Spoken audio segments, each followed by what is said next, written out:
I want to talk about this book today, the book of Mirdad, because this is still the best book I've ever read. This is still the highest rated book I have. This is my favorite book, and I see it being my favorite book for a long time. And the real tragedy of this book is that you look it up, you don't really see much praise about it. You don't really hear much about it. And the truth is, like, this book is something that should be put up there with the likes of, the Prophet, with the likes of the Alchemist, but I don't think it received the attention it really deserves. And I think it is easily one of the best and most rewarding books you'll ever read.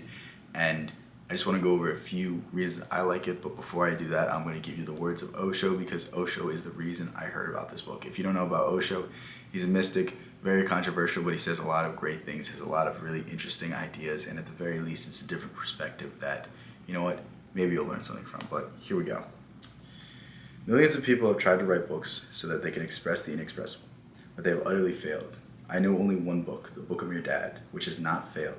If you cannot get to the very essence of it, it will be your failure, not his. I think if at this point you didn't click off and go to Amazon, I don't know what to tell you, but I'm telling you, this is the greatest book you'll ever read. And to begin, I'll just talk about the premise of the book. The premise of the book is that there is this fictional ark, the ark after Noah's Ark, and it is basically a monastery that is to preserve the ideas of Noah, to preserve the ideas of why the flood happened and to prevent a future flood. And the monastery really gets away from this idea. The monastery really almost becomes a business. It's more so worried about donations. It's more so worried about putting on a good festival and a good spectacle every year instead of actually doing good. And one day this mysterious man, this traveler, he shows up.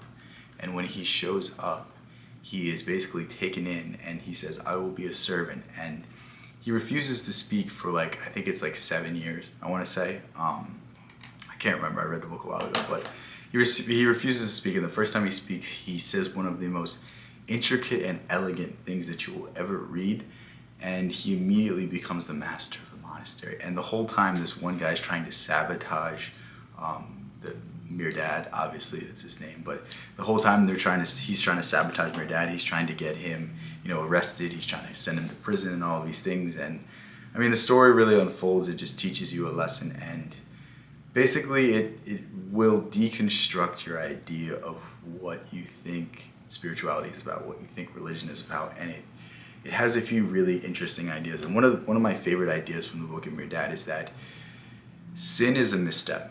Sin just means you got away from your goals. Sin just means that somewhere you took a wrong turn, and sin is only bad when you hide it, when you keep it concealed. But when you share your sin with God, when you expose it, when you bring it to the light, when you accept it, when you don't shame yourself, it's no longer a sin. It's just an experience. It's just a lesson that you learned, and now that you learned it, you're not going to do it again. And I think this is a much better approach than what you'll hear from any fear-mongering preacher, what you'll hear from any fear-mongering religious leader. And I really genuinely enjoy these ideas much more than anything else I've ever read, and that's why I will forever suggest this book. And if you haven't read this book yet, I'm telling you, this is a book that has the potential to just change the way you see the world.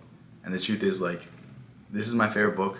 I probably will reread it very, very soon.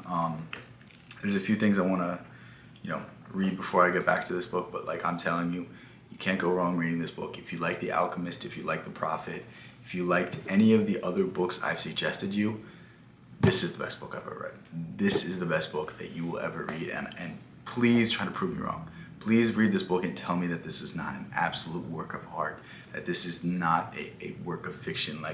It truly reads like a work of the Bible, but it's written by an individual man, and you're just how could someone craft a story like this? How could someone put so much wisdom in this? How could someone explain these things in such a manner that leaves such a long and lasting impression? And it's truly a beautiful book.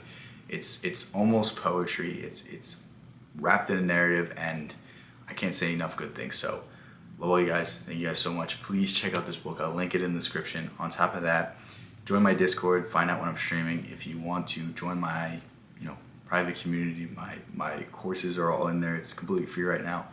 Go ahead, check out all those links. I will catch you next one. Peace out.